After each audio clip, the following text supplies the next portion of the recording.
¿Estamos en vivo? Dale. Bueno, vamos a hacer una refutación. ¿Cómo están todos? Vamos a hacer una refutación a estos dos personajes que están intentando,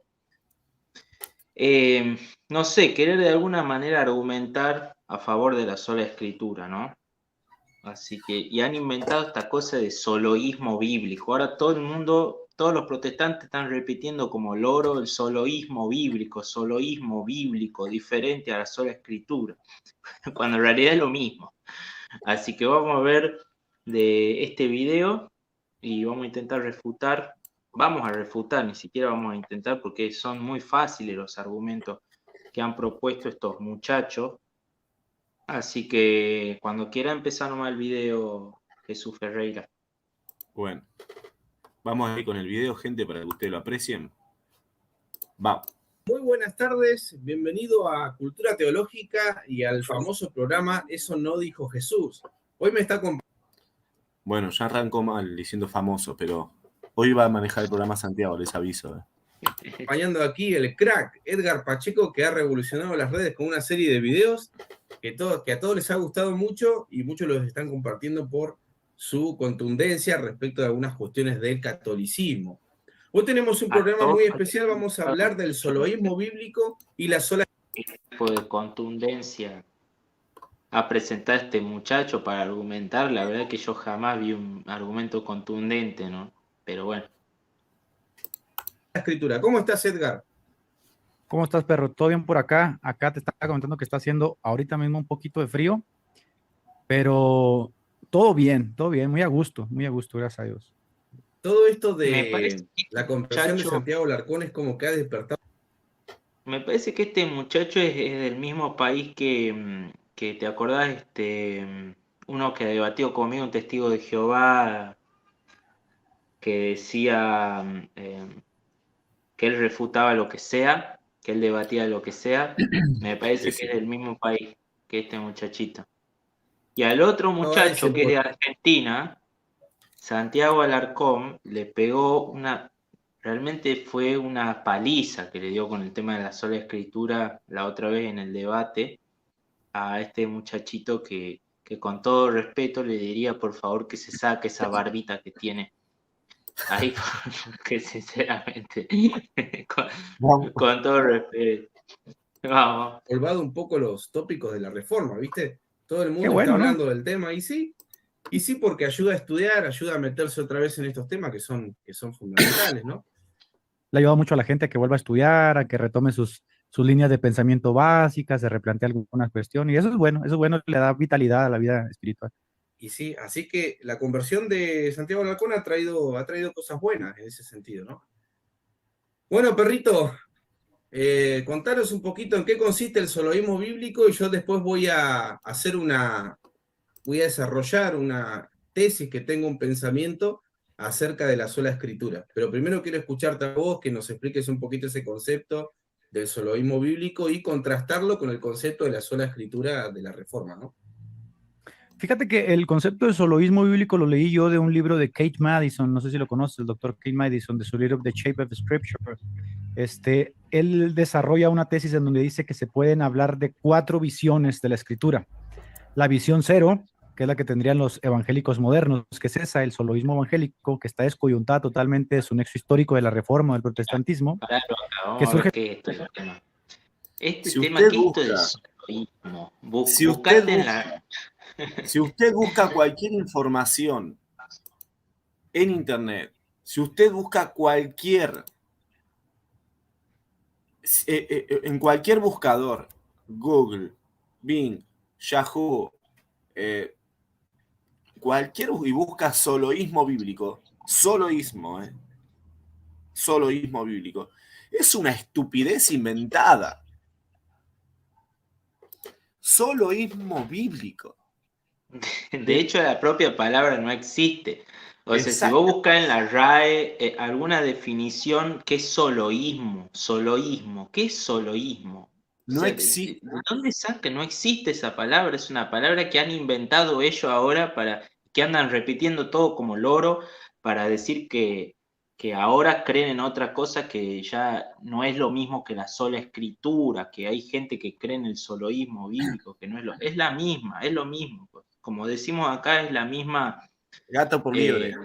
claro, con distinto olor, ¿entendés? Es lo El mismo. tema es que ni siquiera existe la palabra soloísmo, es un invento de este muchacho que la corre de retórico solamente por hablar rápido y intenta confundir a la gente inepta, a la gente ignorante o la gente inculta, y la intenta confundir. ¿Me explico? La intenta, ¿cómo se dice? Entre Persuadir. comillas, ¿No? persuadir con vanas palabrerías y huecas sutilezas. La palabra soloísmo no existe. Solecismo es un error gramatical, solecismo, pero no tiene nada que ver, es un error gramatical que se alteró el orden sintáctico, pero no tiene nada que ver con... Nada que ver, nada que ver. Nada que ver, No no existe la existe, palabra, existe la no palabra, existe, no existe. primero. En la Real Academia Española, en algún diccionario, En busquen ningún libro de soloísmo. teología. Es una estupidez inventada por este hombre. Vamos a escuchar. Que justamente pues en el contexto del fundamentalismo americano, tú sabes que los gringos pues le dieron riendas sueltas a su asunto de la inerrancia y sus concilios que hicieron para defenderse de los movimientos europeos. Después tendríamos a la visión 1, que sería la que mantienen los reformados, las iglesias reformadas históricas, la visión 2, que sería la que mantiene la iglesia católica romana, y la visión 3, que mantiene la iglesia ortodoxa. Entonces se puede... Aviso para los que me quieran persuadir con este tema. La palabra inepto tiene dos significados. Una persona que carece de aptitud para trabajo o función o una persona que es poco inteligente. Por eso digo que esta persona quiere persuadir a los ineptos. O sea, las personas poco inteligentes con puras palabrerías. Digo para que lo tengan en cuenta. Pero vamos a ver de dónde sacó este personaje soloísmo. ¿Qué invento? ¿De dónde lo sacó? Podría decir que la mayoría de evangélicos modernos estarían en la visión 0. En el evangelicalismo moderno estaría propugnándose esta visión del soloísmo. ¿Qué es el soloísmo bíblico? Es tener a la Biblia como autoridad final, pero sola. O sea, tomar la palabra sola, literal, sola. No sola, descoyuntada de tradiciones, concilios. Bueno, que nos muestre... El soloísmo bíblico es tener a la Biblia como autoridad final, pero sola. Entonces, tener a la Biblia como autoridad final, pero sola. El tema es que este invento reciente del protestantismo, puesto que se les está acabando los argumentos, por ejemplo, uno de los dolores de cabeza fue cómo interpretar la escritura, y todos los hermanos católicos estamos haciendo una apologética en contra de la sola escritura, y ahora inventaron el soloísmo, que básicamente lo que están haciendo los protestantes es decir, ok, no negamos la tradición, pero la tradición, la historia, los padres se tienen que ajustar a lo que la Biblia dice, ok, pero a lo que la Biblia dice según quién, o a lo que la Biblia dice según la Biblia, y caemos de vuelta en lo mismo, exactamente de vuelta en lo mismo. ¿Por qué? Porque según lo que la Biblia dice, basándose en la sola escritura y en la tradición y lo que ustedes quieran, hay un montón de sectas, gente. Deseo la palabra. Sí, ellos dicen básicamente que el soloísmo es agarrar la Biblia e interpretar solamente con la Biblia. Solamente con la Biblia.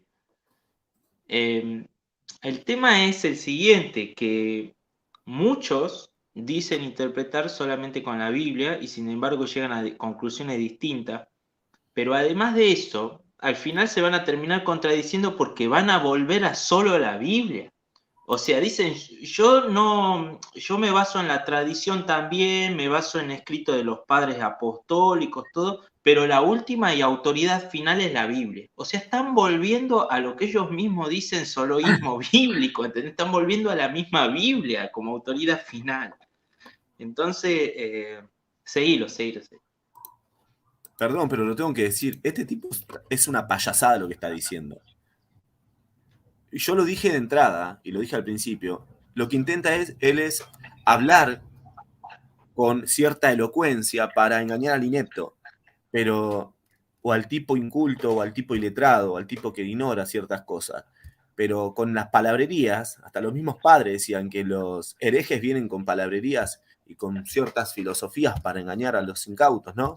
Bueno, justamente es lo que este tipo está haciendo con esa estupidez inventada recientemente, sacada de la galera, o quizás el tipo estaba en su casa, perdón la expresión, quizás estaba haciendo sus necesidades fisiológicas y se le ocurrió decir soloísmo bíblico. Perdón, pero una payasada total lo que este tipo está diciendo aquí. No existe esa palabra directamente, es un error ortográfico si decimos No soloísmo. existe. ¿Dónde salió? Sínodos, reglas, etcétera, y hacer de la interpretación personal o privada, pues la autoridad final, ¿no? Y eso, pues, en última instancia, ha derivado en una serie de Bien, yo le hago la pregunta a este muchacho, perdón, permitime, Santiago, permitime. ¿Escucharon lo que dijo este muchacho? Escuchen, miren. literal, sola, no sola, descoyuntada de tradiciones, concilios, sínodos, reglas, etcétera, y hacer de la interpretación personal o privada, pues la autoridad final, ¿no? Y eso, pues, en última instancia, ha derivado en una serie de en pluralismo denominacional y confesional. Bueno, miren cómo destrozo este argumento totalmente paupérrimo.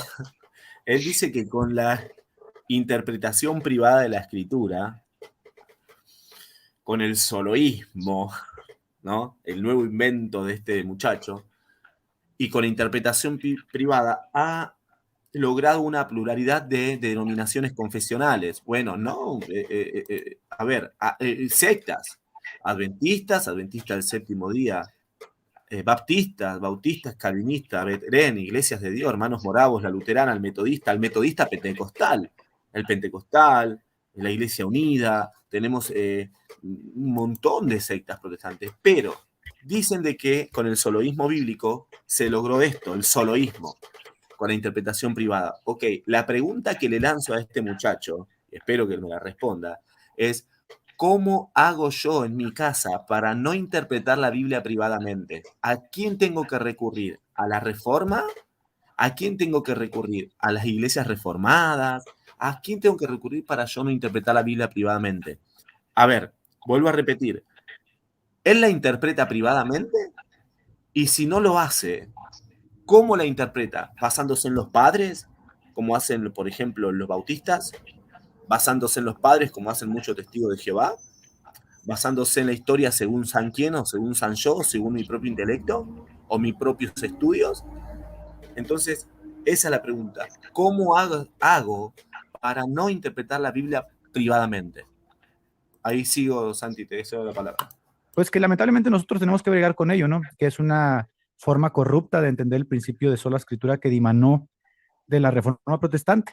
Hay que entender primeramente que nada, que el principio de sola escritura fungió en primera instancia como una consigna crítica hacia la jerarquía estructural de la Edad Media y posteriormente se desarrolló como un principio metodológico en los albores de la Reforma temprana, que tenía por fin, pues obviamente, hacer teología, pero no sin abandonar la tradición, pero no sin abandonar los concilios, el quehacer teológico, el pensamiento de los padres primitivos, apostólicos. Tú lees una consigna crítica hacia la jerarquía estructural de la Edad Media y posteriormente se desarrolló como un principio metodológico en los albores de la Reforma temprana, que tenía por fin, pues obviamente, hacer teología, pero no sin abandonar la tradición, pero no sin abandonar los concilios, el quehacer teológico, el pensamiento de los padres primitivos, apostólicos. Tú lees a la institución de Calvino y te vas a encontrar que el tipo cita ¿Qué concilios? El concilio de Éfeso vale, el concilio de Letrán vale, el de Calcedonia vale, Constantinopla, Trento, ¿valen? Cartago, concilio ¿O valen Nicea. los concilios que le convienen a ellos? ¿O vale los que les convienen a ellos? Dice que no hay que apartarse de los concilios. Bueno, no me aparto del concilio de Éfeso, María Claro, Madre de Dios, no me claro, aparto de los concilios de Letrán, el de Trento. claro. ¿Y por qué deberíamos apartarnos si él se aparta? ¿Quién es la autoridad que te dice, sí, debes apartarte de esos concilios? ¿Quién es? ¿Él? La interpretación que él hace de la escritura, me refiero. Si él no encuentra a María Inmaculada en las escrituras, porque él no la encuentra, yo debería apartarme de los concilios de Éfeso. Por ejemplo, en el concilio de Éfeso, ¿tendría que hacerlo? extensamente a los padres apostólicos, sobre todo Agustino. Entonces, hay como un contraste ahí, hay un contraste entre el protestantismo histórico y lo que deviene de él posteriormente, que vendría siendo esta deformación del evangelicalismo moderno con el soloísmo bíblico. Y hay que decir que el soloísmo bíblico es lo que entienden muchos católicos apologistas, ¿no? Que es lo que critican básicamente, no teniendo en Cuando ellos cuenta... hacen, Sí, dale, dale, sí, dale. cuando ellos hacen una crítica, que yo estaba mirando, por ejemplo, los videos de Plasencia, estuve mirando ayer el video que tiene de debate con Jonathan Ramos y algunos otros videos que tienen, y menciona Plasencia por mencionar algunos, igual no es Yo mucho con la Jonathan diferencia. Ramos de Plasencia fue una aplanadora. A Jonathan Ramos le pasó una aplanadora por encima en el debate con Plasencia. Ahora este muchacho se está poniendo en reformador, en el papel del reformador que dicen todos los protestantes están equivocados, porque hasta hace unos meses los protestantes decían sola escritura, no les importaba la tradición. Ahora necesitan aferrarse a la tradición. De hecho, al principio cuando leen, por ejemplo, las confesiones de fe, algunas confesiones de fe, como por ejemplo la confesión de fe de Westminster, declara de que la Biblia sola no basta, sino que necesitan de la iglesia. Entonces, esa iglesia significa parte de tradición. Pero los protestantes, las mayorías, dicen, la Biblia dice y se acabó, el estandarte, la bandera, es simplemente la Biblia dice, ahora necesitan tradición, pero están con un arma de doble filo.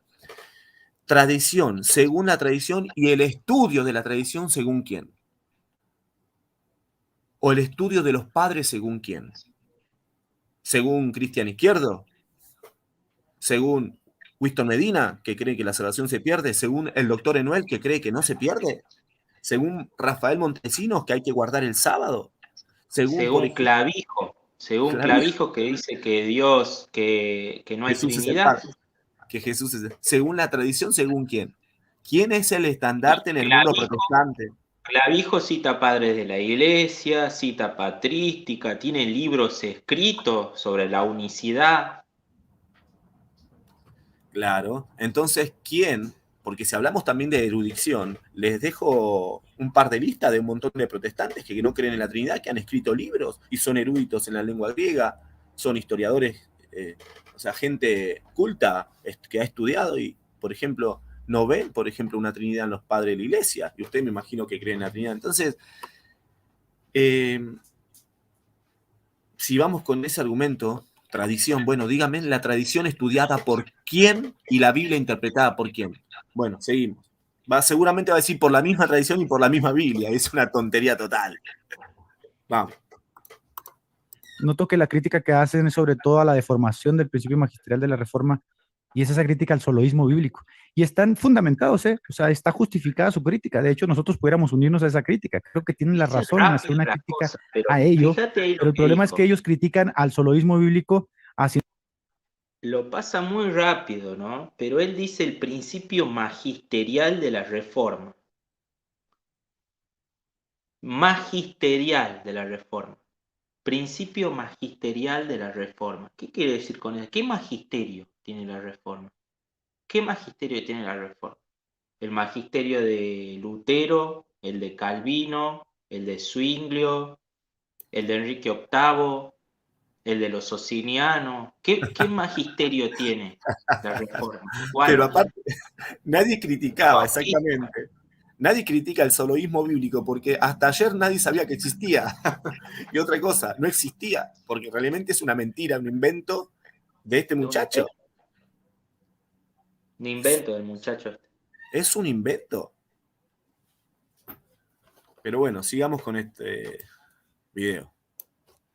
Vamos, Ahí está. Va. Haciendo la alusión de que ese es el principio que mantenían los Ahí reformadores está la protestantes, cosa. lo cual es obviamente una falacia, ¿no? Ahí ya se incurre pues, en la falacia del mono de paja. Y cuando debaten, casi por lo general hacen alusión al principio, al soloísmo bíblico en vez del principio de sola escritura. Entonces yo digo, pues no va por ahí la cosa. Creo que sí hay un profundo desconocimiento de las raíces históricas del principio en torno a pues, nuestro quehacer teológico. Creo que la Iglesia Evangélica Moderna tiene un serio problema en conocer y conectarse con las raíces históricas del protestantismo, pero de ahí a que ellos marquen la pauta y nos digan qué es lo que debemos creer y cómo creemos, no, creo que no está bien eso. Claro, y no solamente eso, sino cómo se entiende a Lutero históricamente. Estaba leyendo un poco ese libro que vos compartiste en ese video de la sola escritura, Y este autor explicaba la complejidad de lo que resulta estudiar la figura de Lutero frente a aquellos que denostan su figura, aquellos que la ponen en alto, ¿no? La complejidad histórica de un personaje que está, digamos, también oculto en la leyenda y en la visión de los apologistas, ¿no? El apologista tiene ese sesgo, ¿no? De que cuando él reflexiona, cuando él alude a un personaje histórico al cual no es de su agrado, de su simpatía, se ve obligado a mostrar posturas extremas frente al personaje, a ridiculizarlo, ¿no? Esa es la imagen que, por ejemplo, da con su libro Luterándonos el padre Ravasi, ¿no? De irse a los Sí, que me lo leí. extremos, lo leíste, Sí. ¿no? De irse a los extremos para mostrar que, por ejemplo, Lutero se suicidó, ¿no? Sería una forma de autovalidación, ¿no? O sea, sería como una proyección de Claro. un sesgo cognitivo. Es como una forma de autovalidarse, proyectando justamente a través del objeto de su desagrado, pues toda esta serie de críticas que se hacen. Y sobre todo, perrito, que... Acá dice cualquier estupidez, perdón. Esto, o sea, él declara de que Ravasi tiene un sesgo cognitivo, o sea, un fenómeno que es en la psicología social vendría a ser que se interpreta mal una realidad, o sea, que está mintiendo, que es falso y que se proyecta. Es una estupidez. Primero, yo me gustaría saber los logros académicos que tiene este muchacho, porque ha leído un libro justamente del padre Olivera Ravasi, y me gustaría saber qué grado académico, desde qué lugar él critica al padre Olivera Ravasi. O sea, ¿qué obra ha tenido este muchacho? ¿Cuáles fueron sus logros académicos, sus libros? ¿Dónde ha estudiado? ¿En qué universidad? Porque si él lo critica, Olivera Ravasi creo que ni siquiera entendió. Creo que habrá abandonado el libro en la segunda página. Perdónenme. Además, otra cosa, él habla de sesgo cognitivo y cognitivo todo. ¿Qué credencial tiene él para determinar qué tipo de forma cognitiva o de qué tipo de intención cognitiva tiene Olivera Ravasi al escribir el libro?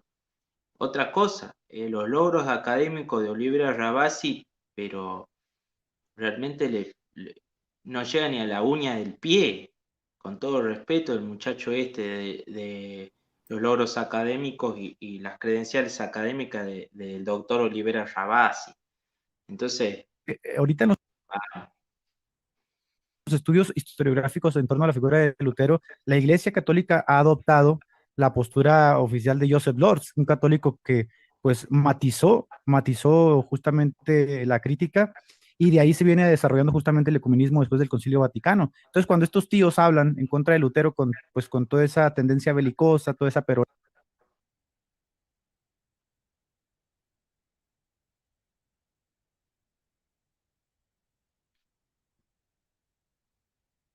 ¿tenías algo para decir? Perdón. Acá dice él que supuestamente por un católico, por un sacerdote católico, se llegó a lo que hoy es el ecumenismo porque implementó en la iglesia una visión distinta de Lutero. No, el ecumenismo no nació porque se le antojó a un sacerdote decir, a ver, Lutero no era tan así como lo pintan. O sea, es más, el ecumenismo nada tiene que ver con Lutero. El ecumenismo no tiene nada que ver con Lutero. O sea, el ecumenismo lo que quiere es reparar la deforma que hizo Lutero. O sea, dos cosas distintas. Pero por eso digo, no se dejen engañar cuando este personaje que viene con cierta elocuencia para hablar, intenta a ustedes confundirlos, ¿no? Porque a mí no me va a vender gato por liebre. O sea, a mí no me va a venir con chamullo. pues que es reticente, no están hablando en el tenor del diálogo moderno que la Iglesia mantiene, Claro. están en contra de ese diálogo. Ellos están en contra inclusive del Concilio Vaticano II ¿De en dónde algún saca sentido, ¿no? eso Entonces ellos... muchacho?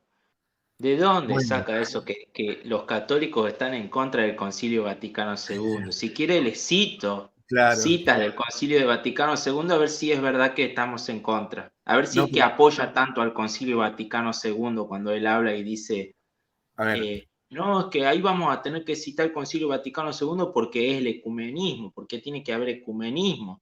Bueno, citamos al Concilio Vaticano II. pero no rechace después el mismo intelecto del Concilio Vaticano II cuando le diga cosas que no quiere saber.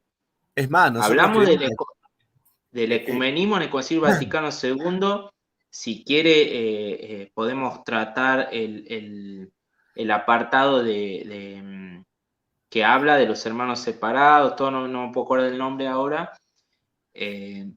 Unitatis Redintegratio, lo tratamos si quiere, pero tratemos después Dei Verbum. Tratemos si quiere después, vamos. Claro, pero aparte... A ver si acepta o apoya. El católico que rechaza el Concilio Vaticano II es porque no conoce el Concilio Vaticano II y no conoce la finalidad del Concilio Vaticano II. Es más, es menester recordar de que los que rechazan justamente el Concilio Vaticano II son los lefebristas y aquellos que son sedevacantistas. O sea, sin ir más lejos. Entonces, no, los católicos, eso es mentira. Los católicos no rechazamos, no estamos en contra del Concilio Vaticano II. Mentira. Ya quedó, es mentira, es mentira. Vamos a seguir. Ahí está.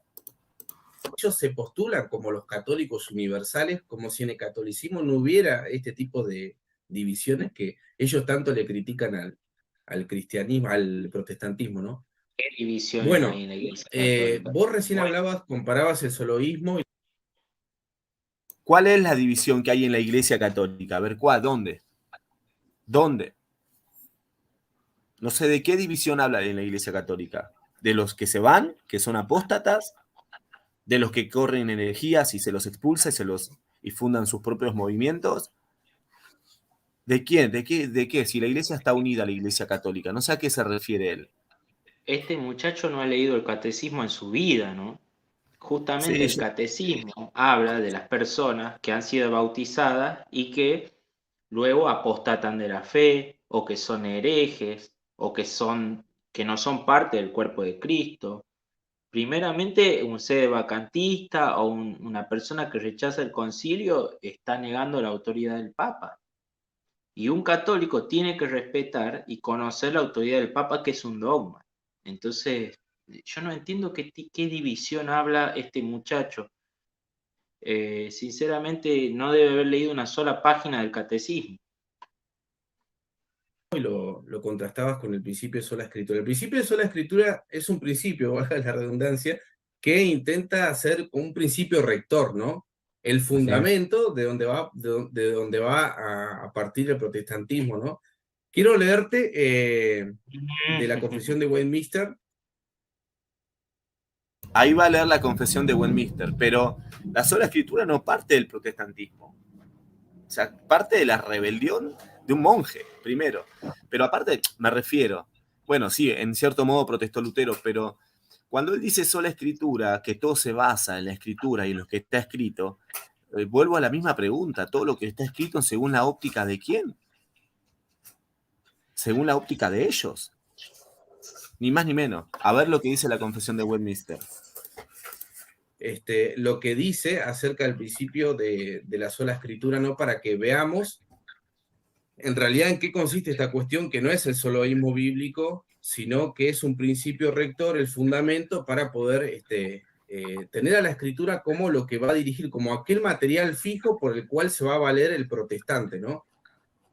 Dice lo siguiente: el juez supremo por el cual deben decidirse todas...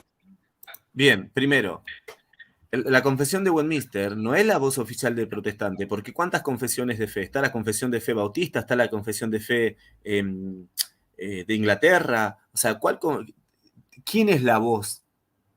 ¿Quién es la voz del protestantismo? No hay.